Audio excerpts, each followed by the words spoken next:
Здравствуйте! Вторая половина августа. Поспевают многие культуры, в том числе и кукуруза. Кукурузу, конечно, активно используем и в свежем виде. Запекаем в листьях и кушаем. Получается очень вкусно. Но, кроме того, в эту пору делаем и заготовку кукурузы на зиму. Для этого кукуруза точно так же запекается в листьях в духовке. Кратко напомню, что время запекания зависит от духовки, примерно 50-60 минут, температура запекания 180-200 градусов.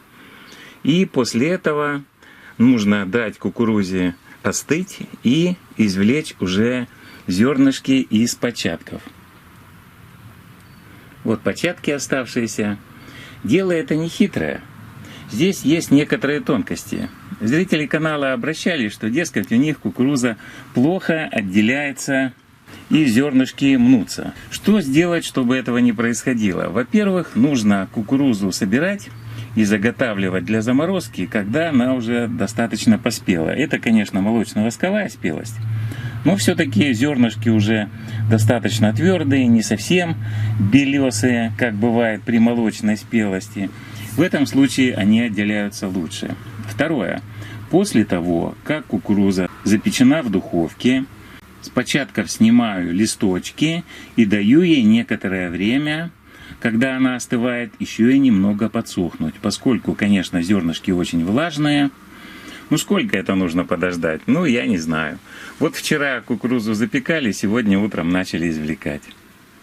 И початки подсохли немного, и более или менее зернышки извлекаются нормально. Вот так.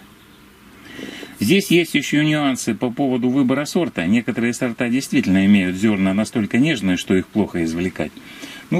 Здесь сорта царевица и тройная сладость извлекаются более или менее нормально. Вот остатки початка, здесь можно посмотреть. Конечно, какие-то зернышки, может быть, все-таки плохо извлекать, они там не извлекаются. Основная масса извлекается зернышек неплохо. Кочерышки у этих початков плохо перепревают, их разложу где-нибудь на солнышке, они подсохнут и пойдут в печку как топливо.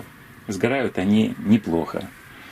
И после того, как кукуруза извлечена из початков, повторюсь, она уже запеченная, ее, конечно, можно уже и вот так уже кушать. Это для заготовки на зиму. После этого кукуруза пакуется точно так же, как для заморозки и другие овощи, в специальные пакеты, предназначенные для заморозки, и отправляется в морозильную камеру. Стараемся заготавливать кукурузу в виде такого полуфабриката побольше, благо кукурузы наросло немало, а зимой вот такую кукурузку очень хорошо использовать в самых различных блюдах. Вот таким простым способом можно заготовить кукурузу для зимнего потребления. Получается очень вкусно. А часть кукурузы будет просто оставлена на кустиках, початки вызреют полностью, зерна высушу полностью, потом обшелушу в свободное время. И в целом виде сухие зерна тоже будут храниться и использоваться в зимний период. Из высушенных зерен кукурузы можно делать муку, можно делать крупу, можно их замачивать на несколько часов и потом готовить. Но это отдельная тема для разговора. При случае, может быть, поговорим и об этом. А пока заморозка кукурузы идет полным ходом. Если есть морозильная камера, советую попробовать это сделать. Не пожалеете. Кукуруза получается после разморозки зимой очень вкусная.